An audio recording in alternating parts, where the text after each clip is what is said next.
September brings us with Venus in Leo stationing direct and Jupiter in Taurus stationing retrograde, both at the beginning of the month. And towards the middle and the end of the month, we're going to have the sun entering Libra, and then we're going to have a full moon in Aries. Both of these events are going to be activating the Aries Libra nodes in your birth chart. So hi and welcome back. I am your astrologer, Patricia Tate, and if you're new to my channel, welcome. To get updates as soon as they're released, please subscribe. And if you are returning, thank you for all the likes and comments because I greatly appreciate you. So this is your September 2023 astrology forecast. So for Aquarius Sun and Aquarius Rising, we start off with September 3rd and we have Venus stationing direct. So Venus has been going back and forth over your partnership sector of your life.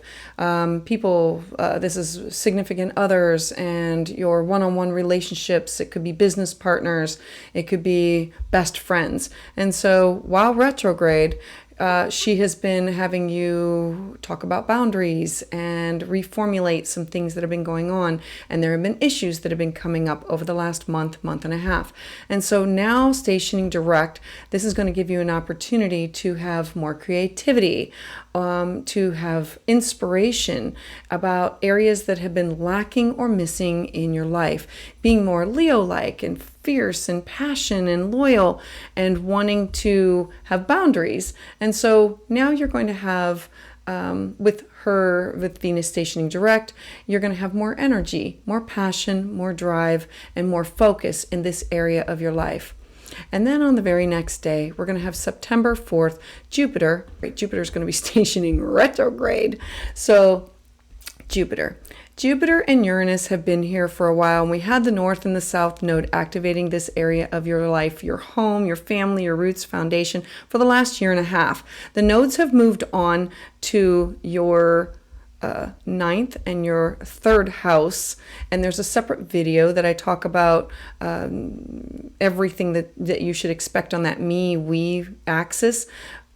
But what it happened is they were here for the last year and a half, totally revamping your home, saying, I need solid, I need stable, I need reliability. How do I balance between my home, my work? There were a lot of shifts, a lot of changes with Uranus here. And now with Jupiter is also rules over your self-worth, your cash, your property. It's you and how you feel about yourself. And it's also includes your hopes, your wishes, your dreams, your goals, and the people that you align yourself with in order to accumulate those things or acquire those desires.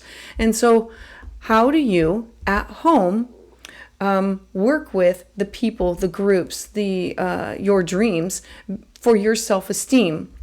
So Jupiter sees the bigger picture. Jupiter gains knowledge from classes and workshops and connecting with elders or spiritual guides or mentors. And so you have done that work. And so now it is time for you to go inward. When Jupiter goes inward, it's an opportunity to take all this wisdom and all this knowledge and say, and what happens to me now? How do I apply that to my life? How does this change me?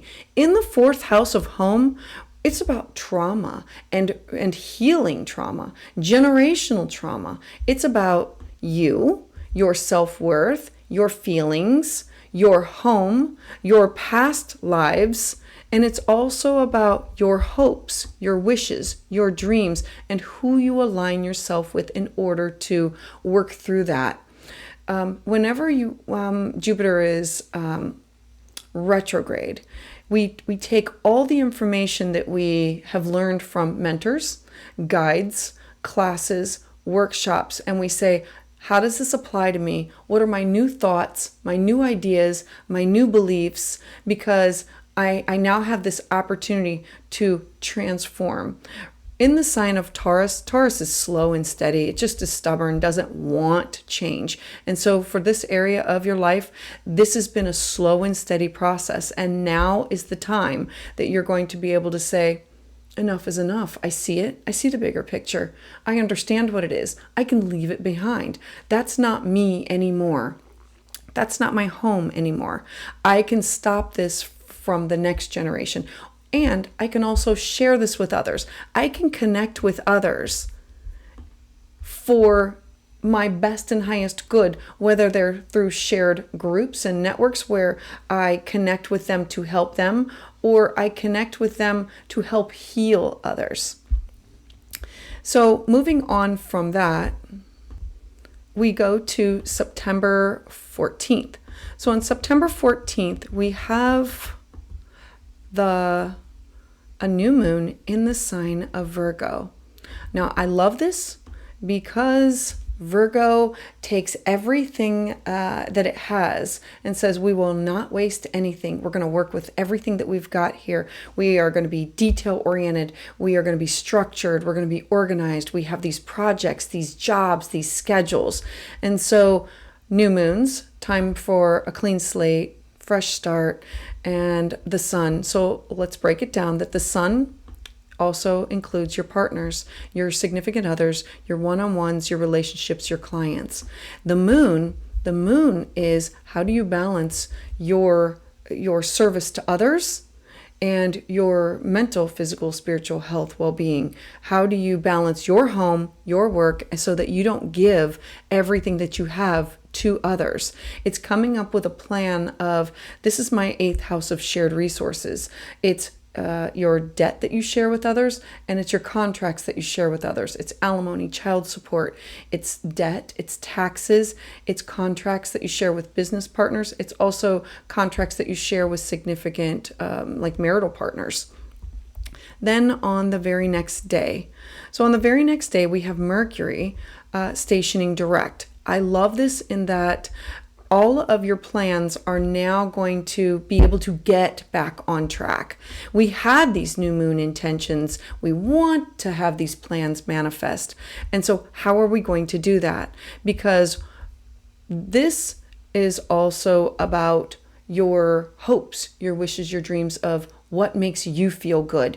It rules over your 5th house of joy, children, being childlike, creativity, art, music, and how do I manifest what I want to do while partnering with others, while not giving everything that I have to everyone, but to be of service, to volunteer, but still have time for myself. So Mercury direct in Virgo is make the plan. Definitely make the plan. Make a list, and then take everything that should be quick. Because Mercury will just be stationing direct, take everything that you can finish quickly and check those off your list first.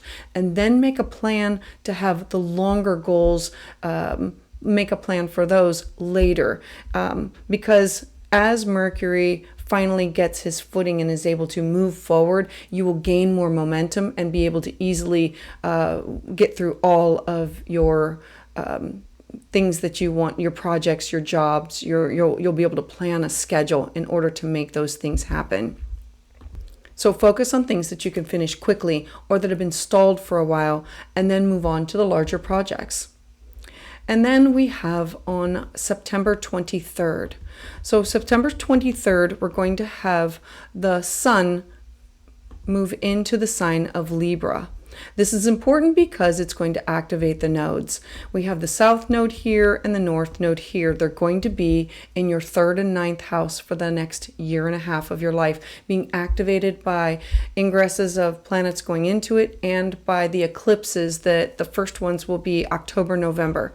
So with the sun going into the sign of Libra in your 9th house, the sun is you. Libra is partnership. Libra is balance. Your 9th house is, I want to travel. I want to learn. I want to see the bigger picture. I want to go after and understand spirituality. I want to have this published. All of those things are going to need balanced. And during this season, it's, I want to spend more time with other people. How do I spend time with more people and still have time for myself?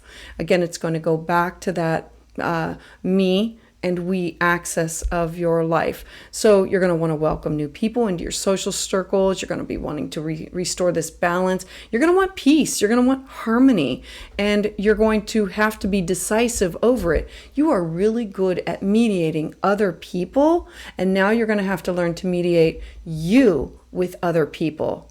So it'll be less control over asking two different groups or people to give. It'll be you having to learn to find the balance between you and other people. Then moving forward, we're going to have on the 29th, add to the story, we're going to have a full moon. And the full moon is going to be opposite of in your third house. The third house is your communication and things that you do close to home. It could be classes and workshops. It can be neighbors and siblings and your cousins, and it's travel and things that are going on closer to home. So full moons mean they generally signal endings. They're emotional times. This one will be like more laser focused or fiery because of it's in the sign of Aries, and Mars being opposite of it, there could be some kind of an opposition of I have to end this. I have to finish this project. I see what I now couldn't see before because it was not illuminated. Remember that the sun always illuminates and brings to life things that you could not see that were in the shadows. And so these could be natural endings. Ending a class, ending a workshop, a neighbor moves away, your relative moves away, or something happens that ends that and makes it a little bit more difficult. It could be a natural ending. Remember that the North Node is here of this is the direction in which you are supposed to be going. It feels uncomfortable because it's an area that you are not familiar with. And the ease and grace is always to go back where you are familiar. So I encourage you to push forth with flowing with the energy instead of fighting the currents and saying whatever's going to end, let it end naturally with ease and grace, and to keep track of your temper and to walk away from the chaos. So as always, I would love to hear about how this resonates with you in the comments below. And if you would like an individual reading, you can schedule at willowgracemystic.com. And to get updates as soon as they're released, please subscribe.